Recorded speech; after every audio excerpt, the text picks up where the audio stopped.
Olá, o VG Notícias no Ar recebe hoje o deputado estadual Valdir Barranco, do PT. Valdir Barranco era candidato a senador e foi convidado nesta condição. Bom dia, deputado. Bom dia, Geraldo. Bom dia a todos os nossos espectadores do VG Notícia. Muito obrigado aí pelo convite, pela oportunidade de estarmos aqui para esse bate-papo. Na abertura eu disse que o senhor foi convidado na condição de candidato a senador, em decorrência dos atos aí praticados. O TSE determinou o adiamento da eleição e o TRE anulou todos os atos. Então nem candidato, o senhor volta a ser pré-candidato, né? E como que o senhor vê essa situação? Como que está? Como o PT está analisando essa situação? É um momento que nós devemos ter uma união, porque o que o Brasil e o mundo, né, o mundo está vivendo e o Brasil começa a viver agora, inclusive o Mato Grosso, é uma pandemia que a última que nós temos notícia é de 1918, que foi de janeiro de 1918 a dezembro de 1920, que foi a gripe espanhola. Sim. De lá para cá, então as nossas gerações não têm ideia do que é isso. E o que está acontecendo em outros países, como ocorreu na China, agora na Europa, Itália, né? E agora chega aqui ao Brasil. São Paulo já tomou medidas drásticas de fechamento dos comércios, Goiás também, e outros estados, e Mato Grosso. Ontem a Assembleia trabalhou firmemente em 3 sessões consecutivas para aprovarmos medidas para o enfrentamento dessa guerra contra o coronavírus. Então, a ministra Rosa Weber tomou essa decisão de adiamento da eleição suplementar por tempo indeterminado, podendo ocorrer ainda em maio ou junho, ou até junto com as eleições municipais, e nós, na condição de cidadãos, nós apoiamos, porque é hora de todos estarmos unidos contra o que prevalece agora é o direito à vida. Sim. Deputado, quando nós trazemos aqui os candidatos, o VG Notícias aqui em Várzea Grande procura conhecer o candidato, nós aqui da equipe do VG Notícias, conhecer o candidato e também levar ao público de Várzea Grande, de Mato Grosso, alguma coisa sobre o candidato. E o senhor foi prefeito do interior, eu queria que o senhor falasse um pouco do Valdir Barranco. Quem que é o Valdir Barranco? Para os nossos internautas aí até... porque o senhor é deputado estadual, mas aqui em Várzea Grande realmente, não sei, mas deve ser um dos primeiros entrevistas que o senhor dá aqui em Várzea Grande. Quem é Valdir Barranco? Valdir Barranco é um paranaense, neto de espanhóis com italiano, que vieram para o Brasil em 1911, para São Paulo, e depois, em 1951, foram para o Paraná para ajudar no processo de colonização da região norte, ali de Londrina, Alvorada do Sul, Cambé. E depois, em 1983, meu pai sempre trabalhou com lavoura de café, foi empregado, né, de lavoura de café. Em 1983, naquele período ali da década de 70, 80, quando houve o êxodo rural, principalmente o Paraná, onde houve uma grande geada que devastou as plantações de café em 1975, exatamente no ano em que eu nasci, as famílias começaram a ir para São Paulo.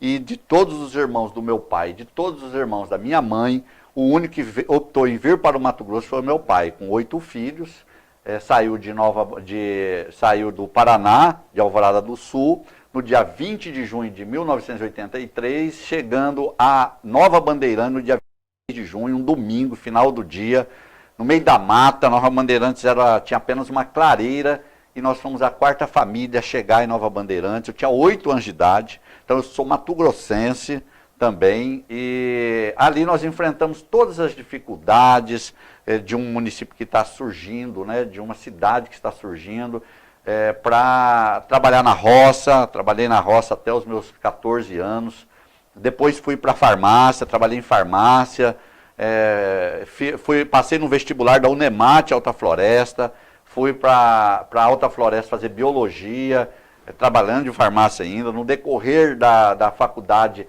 eu fui ser oficial de justiça na comarca de Alta Floresta, quando ainda lá nós tínhamos 6 municípios que compunham a comarca, e me formei, tinha um desejo de voltar para o meu município de Nova Bandeirantes para me inserir na política. Isso era um desejo que a gente já tinha aos 18 anos ainda em Nova Bandeirantes. Assim que eu me alistei como eleitor, eu fundei o Partido dos Trabalhadores, junto com mais 5 pessoas. Então foi o meu primeiro ato. Aí me formei em Alta Floresta, voltei para Nova Bandeirantes para ser professor da educação básica, depois passei no seletivo da Universidade Federal para ser orientador acadêmico dos alunos que cursavam a pedagogia em Nova Bandeirantes e Apiacás, então fui orientador acadêmico deles, no período em que eu fiz uma especialização aqui na UFMT para a educação à distância.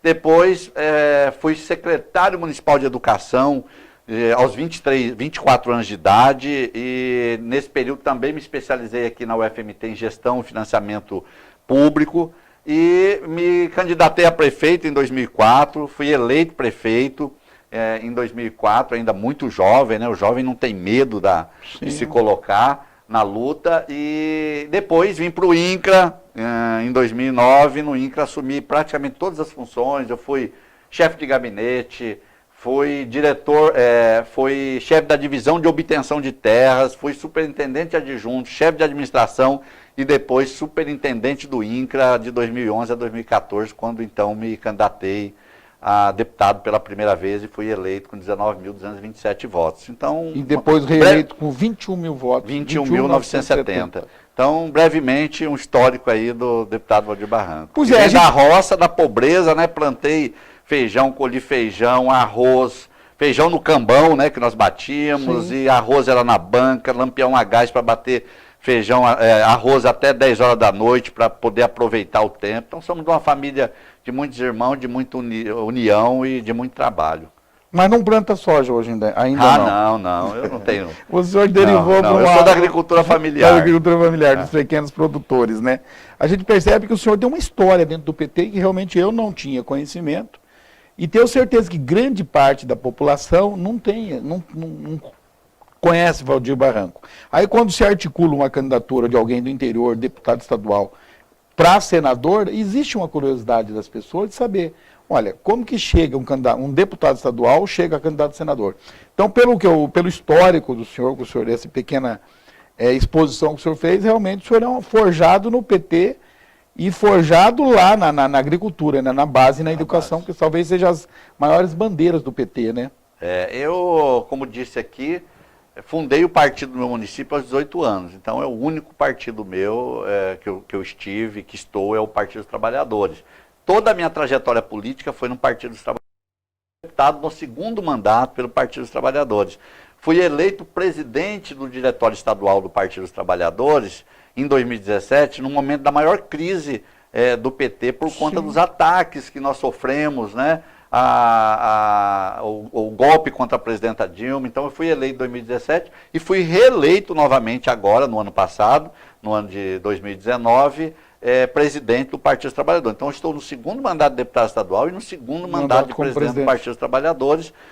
Por isso, essa nossa trajetória, essa nossa ligação com o Partido dos Trabalhadores nos credenciou a colocar o nome à disposição como pré-candidato e depois em convenção ser escolhido candidato para essas eleições, essa eleição suplementar ou extraordinária, né, como alguns chamam. Eu gostaria de pedir para a Gislaine. Gislaine, está oscilando aqui o meu retorno na imagem, então eu gostaria que mantivesse, se possível, né, para a gente acompanhar aqui, fica... Tá ok. Nós tivemos um probleminha aqui, conversando com a minha assessoria, que nós tivemos um probleminha aqui, como é um programa que a gente quer o melhor, vamos tirando as dúvidas aqui com a nossa assessoria também. Ao vivo, né? Ao vivo, né? E isso acontece. Quem faz ao vivo acontece isso. O senhor, nós não chegou a registrar a candidatura, né? Não deu tempo. Quem que seria seus suplentes? Nós protocolamos, né, o registro. O pedido de registro. Protocolamos. Interessante que nosso protocolo foi 12:30 e às 13 horas era o último prazo, e assim que deixamos o TRE, uma hora depois chegou a notícia... A normativa da Rosa Verde. Exatamente. Nós temos como suplente o professor Gilmar, aqui de Várzea Grande. O professor Gilmar do Sintep, da CNTE, que é a Confederação Nacional dos Trabalhadores da Educação, nacionalmente, muito conhecido pelo trabalho dele na educação, é o nosso primeiro suplente. E segunda, né, a nossa suplente é a professora Enelinda Scala, que tem uma história pelo Partido dos Trabalhadores, ex-vereadora, professora da UFMT aposentada, que tem uma animação com a sua sanfona, né, e que se identifica muito com a Baixada Cuiabana, então é a nossa segunda suplente. Diante da suspensão da eleição, vamos falar alguma coisa sobre o cenário nacional. O senhor acha que ontem o fenômeno do panelaço, e ontem também o panelaço, e o senhor acha que assim começou com a Dilma, os fatos, talvez seja o panelaço, iniciou o convencimento da sociedade que estava na hora, não quero nem discutir mérito, se devia ter sido impeachmentado ou não, mas discutir o processo, os acontecimentos, a rua faz um panelaço, culmina com o impeachment. O senhor acredita que começou um processo ontem de impeachment do presidente da República? Eu sou daqueles que defendem que, uma vez eleito democraticamente, tem que cumprir o mandato até o final, né? Sempre defendi isso. Se nós pegarmos as democracias mais solidificadas que nós temos, como os Estados Unidos, por exemplo, nunca houve um processo de impeachment. Até esses dias teve uma iniciativa aí do Trump, mas não avançou, porque são democracias consolidadas já. No Brasil, quando a elite não está contente, eles querem retirar. Assim já aconteceu aqui no nosso país, aconteceu recentemente. Mas o presidente Bolsonaro, nós não podemos negar que ele faz um mandato que é muito ruim, né? Um mandato em que ele atropela as coisas, em que ele não mantém relacionamento com as instituições, que são fundamentais para mantermos a democracia com solidez. Ele a todo momento tenta jogar a população contra o Supremo Tribunal Federal, contra o Judiciário, né? Porque não é o Supremo Tribunal Federal, é a instância máxima do Poder Judiciário. Então ele tenta desgastar todo o Judiciário, todo o Parlamento, começando pela Câmara dos Deputados e o Senado. Isso não ajuda, não contribui. E quando o Brasil precisa dele em momentos de crise, ele some, ou ele trabalha contra, como foi a questão do coronavírus no domingo, ele já tendo tido participantes da sua comitiva, que foi aos Estados Unidos, já comprovadamente com o vírus. No momento acho que eram 2 ou 3, hoje já são 20, quase 20, né, dos que estavam com ele.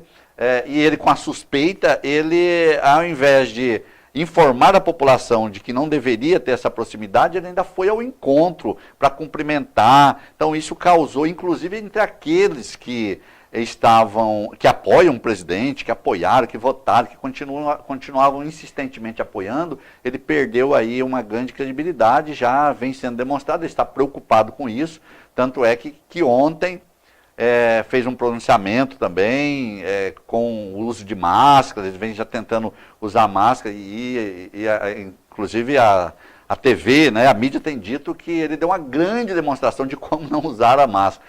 Então, eu acho que ele está bastante desgastado, há um isolamento agora por essa insistência dele em bater nos poderes, ele causou um isolamento por parte do Alcolumbre e do Maia também. Isso não é bom para a democracia e vai, com certeza, arranhar muito a imagem dele. Não sei se para um processo de impeachment, né? Mas vai desgastar bastante. Porque a sociedade, o Brasil tem uma sociedade, ele é classe média, ela flutua ou tanto para a esquerda ou tanto para a direita. Ela não tem convicções ideológicas, tem convicções que não deixam de ser ideológicas do bem-estar deles. Uhum. E quando ela flutua, ela tira o equilíbrio da balança, ou bem para um lado ou bem para o outro. E ontem nós percebemos com o panelaço, os lugares, os focos de panelaço, que essa sociedade, essa classe flutuante começou a flutuar para um outro lado que não é do Bolsonaro. Não significa, ao meu ver, que isso pende para o PT, mas pende sim para um inconformismo, para uma não aceitação do Bolsonaro. Se a opção é agora o ex-presidente Lula, ou o ex-prefeito de São Paulo, Fernando Haddad, ou outro da esquerda, nós não sabemos. Mas o que ela demonstrou ontem foi um descontentamento com o atual presidente da República.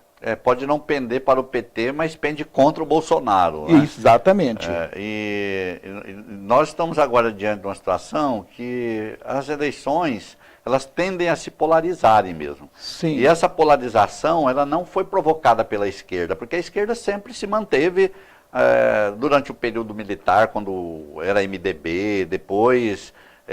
com a criação dos demais partidos, como o PT completou 40 anos agora, o PCdoB historicamente. Então, todos os partidos de esquerda sempre defenderam as mesmas bandeiras.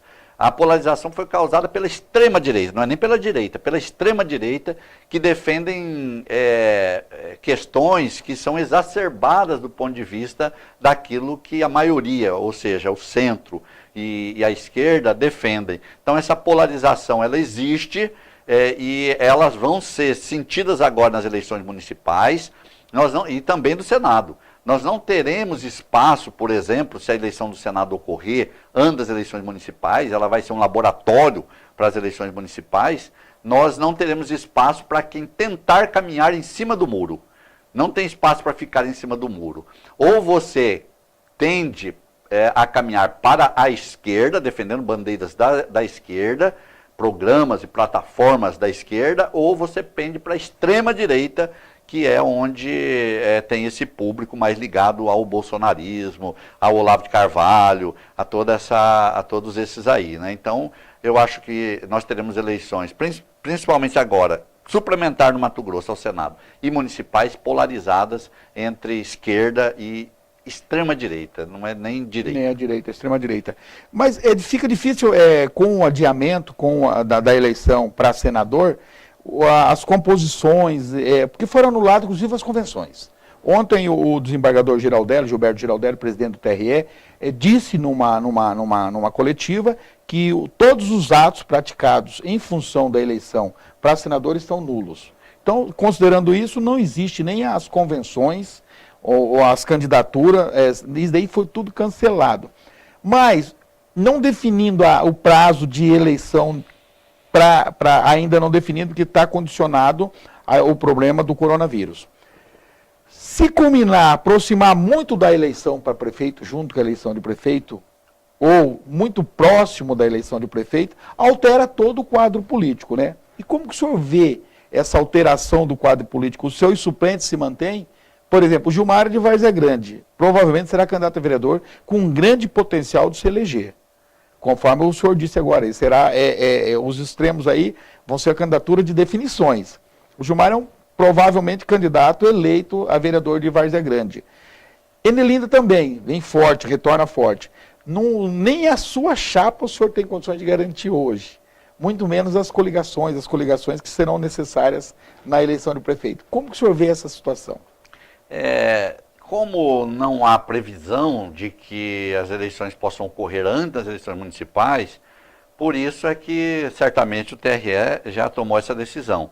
Porque como que o TRE vai dizer mantém-se as convenções se de repente a eleição ocorre junto com as municipais e tudo isso que você está falando vai acontecer de fato, né? Candidatos a senadores têm mais possibilidade de ser prefeito. Exatamente. Eu acho que agora volta a estaca zero.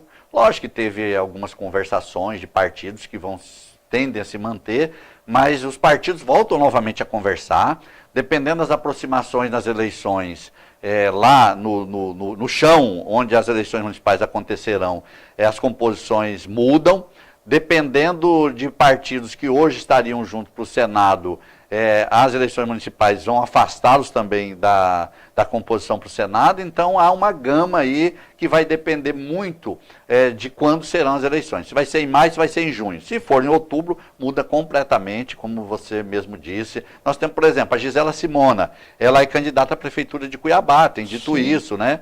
E era candidata ao Senado da República. Portanto, se a eleição for concomitante com a eleição para a Prefeitura de Cuiabá, o que ela escolherá? Ela continuará concorrendo ao Senado ou concorrerá à Prefeitura de Cuiabá? Então, a incerteza, nós continuaremos a trabalhar. Eu acho que o Partido dos Trabalhadores, independente se vai ser em maio, se vai ser em junho ou em outubro, nós teremos candidatura ao Senado da República e as nossas bases, as nossas militâncias, elas não não mudarão, continuarão com a mesma disposição de trabalhar.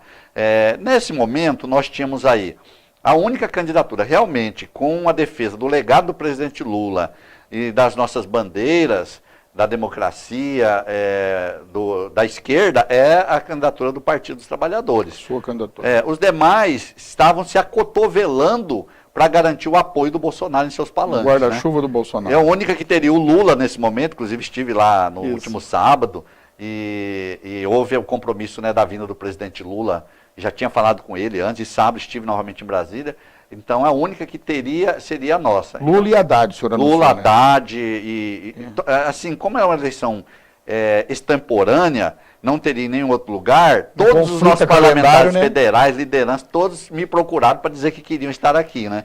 Então muda muita coisa. Só para nós sermos justos, nós só lembramos da Gisela Simona e o do senhor que está aqui no estúdio, mas também nós temos que lembrar que Adilton Sacchetti, em Rondonópolis, candidato a suplente do Otaviano Pivetta. Lembrando também José Medeiros, de Rondonópolis, que provavelmente será candidato a prefeito lá. Tinha um projeto, é o melhor nome do Podemos naquela região. E que eu lembro, se vocês, se os internautas lembrar de mais um aí, nós não queremos ser uma suplente injustos, né? do Sacchetti, que é do PSB, que é de Cáceres. De Cáceres, vice-prefeita de Cáceres. Não sei como ficará. E o prefeito, o Francis, não pode ir à reeleição, já tem o segundo mandato. E ela provavelmente seria o candidato do grupo lá também. Deve ser candidato do grupo lá. Então tem mais essa situação. Não lembro o nome dela agora. Mas realmente conflita muito, muita mudanças haverá. Então por isso que eu estou lembrando aqui, tentando ser democrático, lembrando de todos os nomes. Justiça, né? Exatamente. O senhor senador, os posicionamentos do senhor no Senado em relação a algumas políticas. Desarmamento, gostaria que o senhor fizesse já um histórico.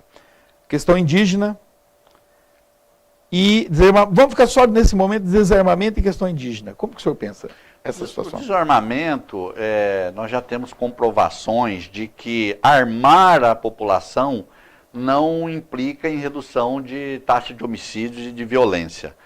O que nós precisamos no nosso país é de uma política, até porque a política de armar a população, ela favorece aos poderosos, né, no caso no campo. Quem é que vai ter as armas? Os fazendeiros, as empresas de segurança que eles contratam para fazer a segurança.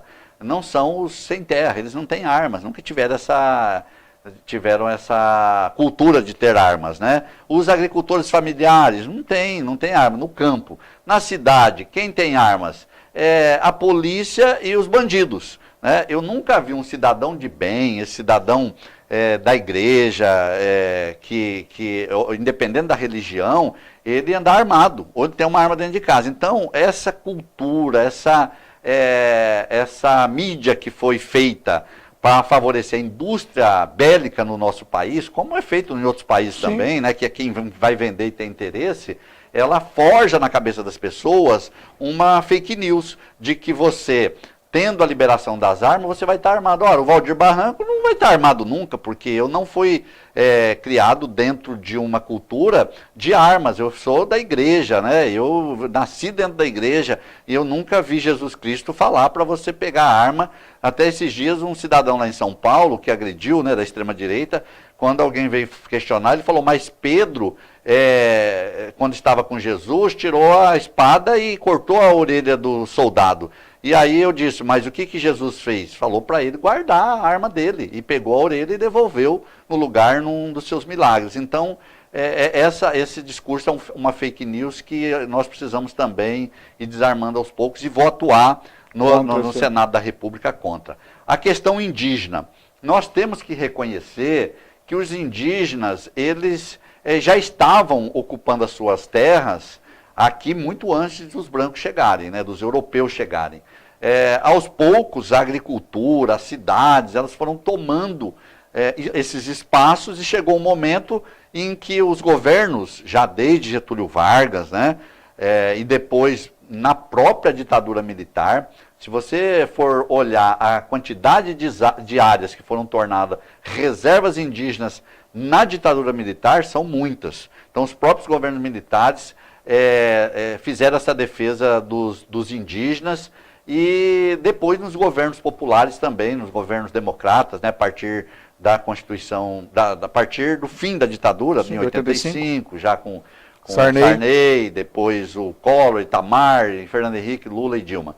Depois Michel Temer também, que garantiu essa proteção. No Mato Grosso, nós temos 43 etnias indígenas, elas estão dentro das suas áreas indígenas. Essas populações, elas são defendidas no mundo todo, porque são as únicas que garantem a preservação da nossa biodiversidade. Se não fossem essas reservas indígenas, Mato Grosso estaria completamente devastado, o Brasil como um todo, né? Estaria completamente devastado. Quem faz a devastação não é o agricultor familiar, não é aquele que está até entre os 4 módulos, né, 400 hectares. Sim. São os grandes, e dentre os grandes, os maiores ainda. Se a gente for olhar o Mato Grosso, quem faz essa devastação e quem tem interesse em acabar com as reservas para a prática de agricultura ou para a prática de mineração são os poderosos desse país. Outras 2 questões para o senhor analisar. A questão da independência do Banco Central e a questão dos lucros e dos juros. Você vê aí, tem mais de quase 13 milhões de desempregados, as estatísticas estão todas paradas em função do coronavírus, mas a gente percebe que as pessoas que estão na economia informal, os desempregados, desalentados, estão aí, reflete na sociedade isso. No entanto, você abre aí os jornais, as publicações que o Bolsonaro tentou proibir, as publicações de balancete, de balanços nos veículos de comunicação, voltaram, estão sendo publicados, você abre aí bancos aí internacionais com esses lucros, esses crescimentos, que depõem até contra a moral da cidade, do país, os lucros estratosféricos com atendimento ruim. Como o senhor vê essa questão do nosso sistema financeiro, desses bancos e a independência do Banco Central? Como será a sua atuação como senador? Geraldo, é interessante esse tema, porque a natureza, ela nos prega peças, né? Para você ver, diante dessa pandemia do coronavírus, o neoliberalismo, o Estado mínimo, ele foi sepultado. Porque fica cada vez mais evidente de que nesses momentos em que a população precisa, quem vai socorrer é o Estado.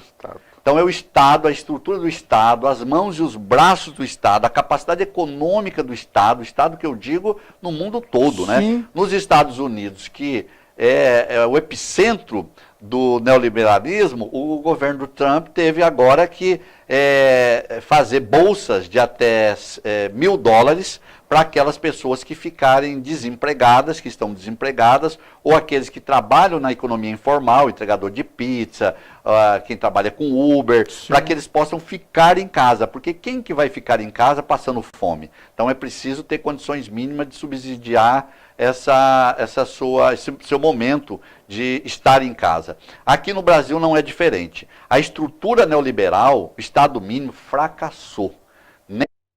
Pandemia do coronavírus, quem vai ter que socorrer é o Estado. O Ministério da Economia, o Ministério da Saúde, todos os ministérios em conjunto. Aqui no Estado nós tivemos uma reunião com o secretário de Saúde, eu chamei atenção para isso, para dizer, não é hora mais de querer o Estado ter lucros, ou o Estado querer investir em outras infraestruturas. É hora de garantir a vida das pessoas. O mais importante agora é a vida das pessoas. É o que está lá na Constituição. É o que está na Constituição. E o Estado mínimo nega isso, né? Quem que vai socorrer? É o SUS. O SUS, que muitas vezes é criticado, é ele que vai socorrer. Uma pandemia dessa, ela não escolhe se você tem conta bancária gorda ou não tem nenhum centavo. Matou agora, acabou de morrer ontem, faleceu por conta do coronavírus, o presidente do Banco Santander. Então, Portugal. Em Portugal.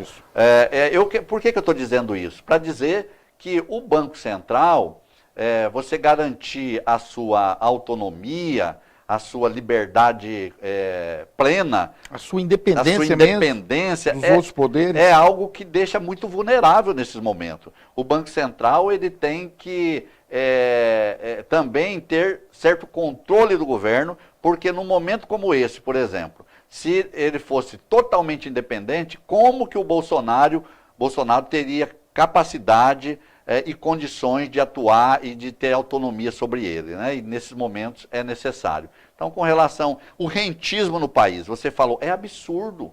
Esse é um país em que, em Mato Grosso não é diferente, em que nós temos uma pequena ilha de ricos, de milionários, de sheiks, né?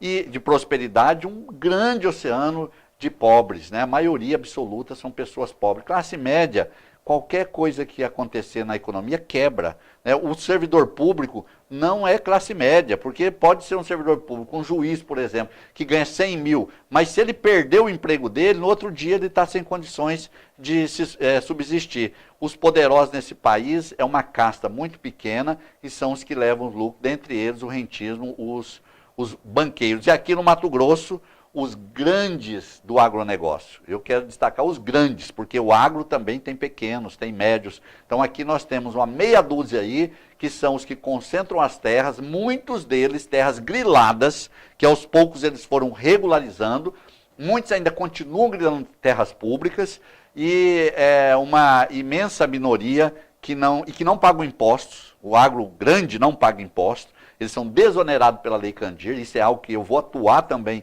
no Senado da República, contra essa Lei Candir, que deixa os grandes, os poderosos, com vantagem e os pequenos, os mais pobres, sofrendo os percalços. Como que o senhor vê a eleição, a cassação, a primeira eleição da senadora Selma Arruda, juíza Selma Arruda, e depois a cassação e da maneira que ela foi praticamente alijada da vida política? O senhor acha que houve uma celeridade muito grande por parte do judiciário, ou é isso mesmo? Como que o senhor vê esse processo que culminou com a vaga que o senhor está pretendendo ocupar? Primeiro, mais uma peça, né, que foi pregada àqueles que acreditavam ou que acreditam que quem vem do judiciário, do Ministério Público, eles são isentos. Como que a Selma se construiu aqui no estado de Mato Grosso para a sua inserção no mundo da política? Perseguindo políticos, colocando na cadeia os políticos, fazendo discurso da ética, da moralidade, como se ela fosse limpinha e cheirosa, como se ela não praticasse corrupção.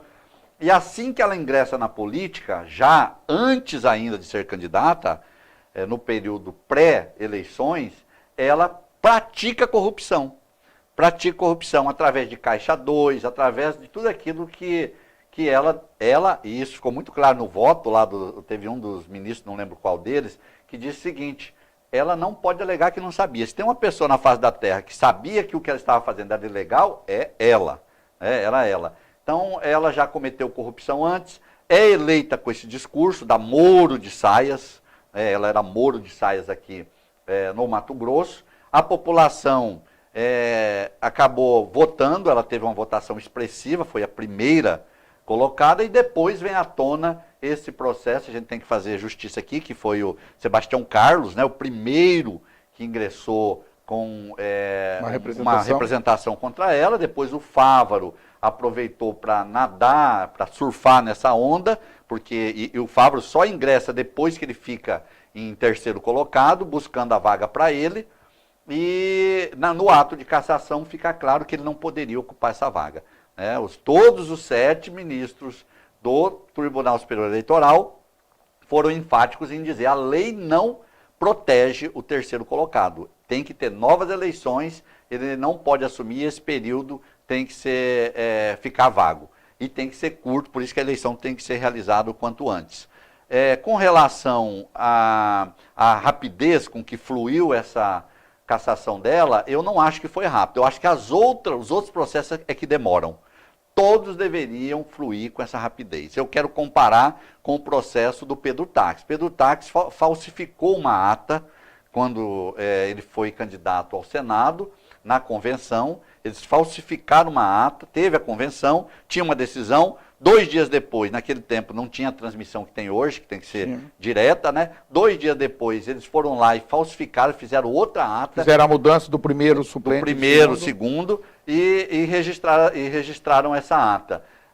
Houve um processo na justiça que se arrastou por 8 anos. Até terminar o mandato. Até terminar o mandato. E o TRE aqui, diferentemente do que faz agora com a Selma, que diz o seguinte, a legislação fala que a chapa ela é indivisível, não tem como separar o primeiro, o segundo e o terceiro, ela é una. E no caso da Selma, isso valeu. Mas no caso do Pedro Táxi, eles puniram o primeiro e o segundo suplente, mas o Pedro Táxi não foi punido. Então passaram a mão na cabeça dele. Então isso é que não pode acontecer. E a justiça tem que ser célere, eu acho que foi na medida. Reforma administrativa. Reforma administrativa, ela deve ocorrer, mas resguardado algumas condições. Nós não podemos fazer uma reforma administrativa que seja só para punir os trabalhadores, aqueles que estão na ponta, aqueles que prestam serviços relevantes. Nós não podemos fazer uma reforma administrativa que conduza à construção do Estado mínimo, que eu já disse aqui que faliu. Essa ideia do Estado mínimo foi sepultada agora, vítima do coronavírus. A necessidade do concurso público, a necessidade da prestação do serviço público pelo servidor público é algo que deve ser inalienável. Nós temos que manter, porque se você pegar como exemplo o Estado de Mato Grosso, o serviço público, o Estado ele sobrevive sem o governador, pode ficar alguns dias sem governador, sem vice-governador, mas não sobrevive sem o servidor público. Ele não consegue tocar suas ações sem servidor público. Se for afastado o governador e o vice, e o presidente da Assembleia não puder assumir, assim como o prefeito, o vice, o presidente da Câmara, a máquina pública ela continuará fazendo as suas atribuições a partir do trabalho dos servidores públicos. Então eu vou estar sempre em defesa dos servidores públicos, dos seus direitos. O senhor foi prefeito, o senhor conhece muito desse tema. Pacto federativo e orçamento impositivo. O que o senhor pensa? O pacto federativo é uma luta constante, né? Eu acho que nós, quando eu era prefeito, a gente lutava por ampliar em 0,5% o repasse obrigatório do FPM. Nessa luta, conseguimos com o presidente Lula essa ampliação. Foi uma luta dos prefeitos de todo o país. Obviamente que não acabam por aí, as lutas elas continuam. É preciso construir um pacto federativo que oportunize a distribuição mais homogênea dos recursos públicos, né? Nós temos um Estado brasileiro onde a União ela retém para si 65% de todos os impostos arrecadados. E lá na ponta, os municípios acabam tendo que executar tarefa. Estou vendo agora o governador. O governador, ele, através de uma proposta que encaminhou para a Assembleia, ele está vetando a cessão de servidores para município, a não ser que o município assuma o pagamento. Só que o município cede muitos servidores para o INDEA, para a Empaer, todos os municípios cedem sem que o Estado tenha que pagar esses servidores. Ou assumem o pagamento dos aluguéis e das demais contas. Então o Pacto Federativo ele é necessário, mas nós temos que ter em mente que nenhum governo republicano e dentro da democracia vai equalizar 100%, porque se tem uma maneira dele manter a relação com sua autonomia, ele também tendo a maioria dos recursos à sua disposição. E você, além do orçamento impositivo. E já antes do orçamento impositivo, já vou colocar uma outra situação que envolve o Congresso, onde o senhor vai atuar, que é a questão da diminuição de número de congressistas. O orçamento impositivo e a diminuição de congressistas. Ele é algo que já existe, né? Nós já temos o orçamento impositivo. O que trouxe esse orçamento impositivo à discussão foi uma aprovação que nós tivemos de uma PEC no ano passado no Congresso Nacional, e que interessante é que todos os deputados, só 5 que votaram contra, dos 513. O Eduardo Bolsonaro, que é filho do Bolsonaro, que é deputado federal, ele, como líder do PSL, naquela ocasião, foi à tribuna para orientar o voto e pediu para que todos votassem favorável e disse assim: o meu pai, o presidente Bolsonaro, quando estava aqui, o Bolsonaro ficou 28 anos lá, ninguém conhecia ele, mas ele ficou 28 anos lá. Ele defendia essa proposta também, se estivesse aqui, votaria a favor. Depois, quando o Bolsonaro sentiu o impacto, ele começa a querer jogar a responsabilidade para cima do Congresso e houve toda essa confusão e acabaram fazendo um acordo, né? O Bolsonaro chamou todo mundo para um acordo e o que nós sabemos é que ele rachou no meio. Falou, Sim. então, dos 30 bilhões, vocês vão ficar com 15, eu vou ficar com 15. Mas, só que vocês vão votar a reforma administrativa nesse pacote. Só vou aceitar isso se vocês votarem a reforma administrativa. Então já está nesse bojo. As emendas impositivas, sim, só para finalizar, são importantes, porque eu, por exemplo, como deputado, eu é que sei onde é que está doendo lá na base e acabo levando recursos para a base, para a saúde, educação, transporte, segurança e todas as demais. E a diminuição do número de congressistas? E a diminuição do número de congressistas, isso é uma situação que é constitucional, né? A Constituição da República Federativa do Brasil, que é principalmente a de 1891, que é já após a proclamação da República, ela é uma cópia fiel da República, da Constituição da República dos Estados Unidos. E ela estabelece, com base no que tinha nos Estados Unidos, o número de congressistas, tanto da Câmara quanto do Senado da República, com uma diferença. No Senado dos Estados Unidos, são dois senadores por estado. Sim. E lá são 50 estados. Aqui então, criaram senador aqui biônico. São 3. Em decorrência de uma ação do senador biônico, né? Em decorrência do senador biônico e também para haver um equilíbrio.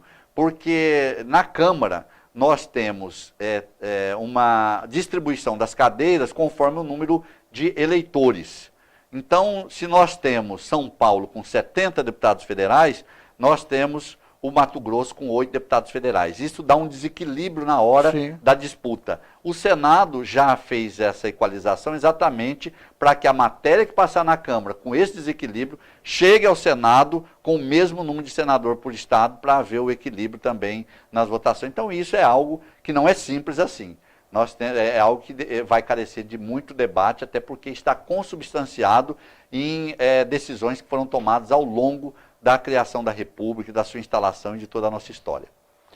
Eu conversei aqui com o deputado estadual, Valdir Barranco, presidente do PT, pré-candidato a senador da República e também uma grande liderança da esquerda no Mato Grosso. Emergiu aí do interior como uma grande liderança. Eu gostaria de deixar o senhor à vontade para as suas considerações finais.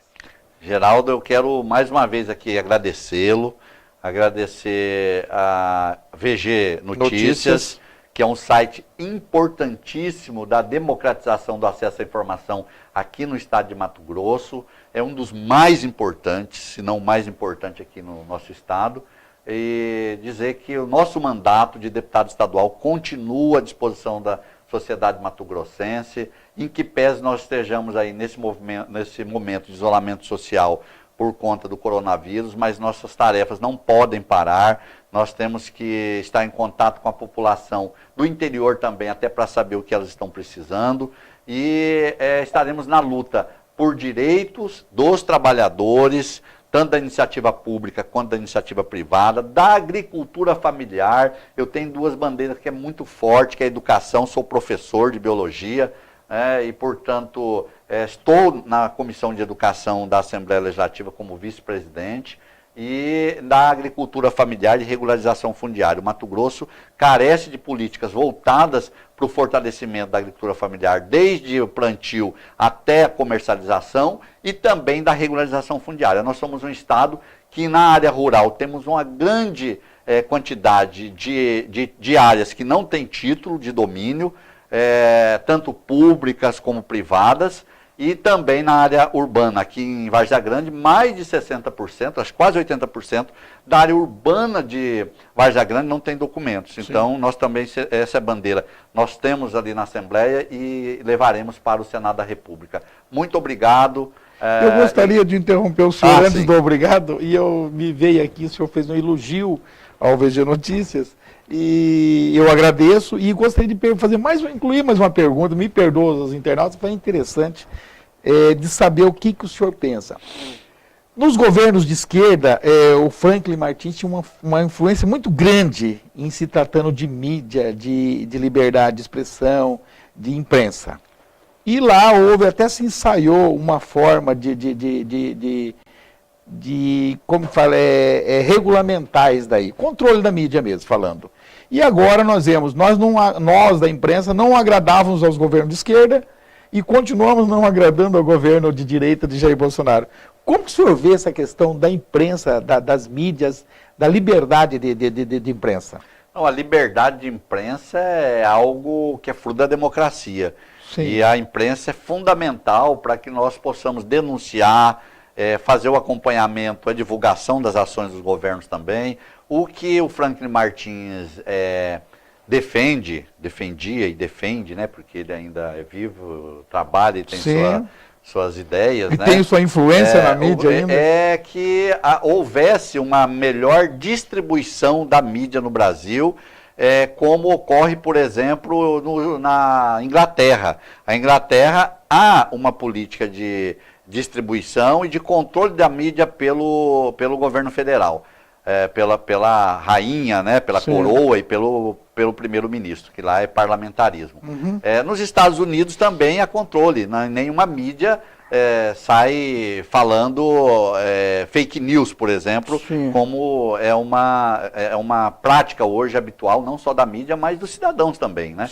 Então, eu defendo que haja a democracia e a democratização da mídia. Nós não podemos mais ter uma mídia que seja concentrada só nas mãos dos poderosos. A mídia brasileira mesmo hoje está na mão de 4, 5 famílias, né? A grande mídia. É preciso que haja uma equalização, uma distribuição, a priorização de sites como esse, por exemplo. O VG Notícia é um site importante, como nós temos outros aqui, né, no estado de Mato Grosso, RD News, Olhar Direto, Mídia News, e no interior também temos, que precisam ter um carinho na hora da distribuição dos recursos do governo federal e do governo do estado. Não dá para o governo federal e o governo do estado pegar todo o bolo dos recursos para publicidade, colocar nas mãos dos grandes da empresa, enquanto que os pequenos que chegam mais no interior, que são muito mais capilarizados, não terem acesso a esses recursos. Então, acho que é nessa linha que a gente tem que atuar. Não é calar a mídia, não é cercear o direito, até porque isso é importante para a democracia e para mostrar aquilo que realmente está acontecendo, independente se o governo é de esquerda ou de direita, mas permitir a equalização da distribuição dos seus recursos para que nós possamos potencializar a mídia que também está no interior do país, nas favelas, nos bairros mais do interior das grandes cidades. Seus agradecimentos. Muito obrigado mais uma vez, Geraldo, ao site VG Notícia. É um prazer imenso estar aqui e estaremos sempre à disposição para quando vocês quiserem abrir, porque para nós que é uma oportunidade, né, abrir esse espaço para que possamos dialogar. Parabéns, gostei muito da condução, acho que você trouxe aqui nesse momento um diálogo sobre os temas mais relevantes que nós temos em discussão no país nesse momento. E que o senhor vai enfrentar lá no Congresso. E que vamos enfrentar no Congresso, se Deus quiser e a população de Mato Grosso permitir, obviamente respeitada aí a legislação. Nós não estamos em campanha, Sim. Né?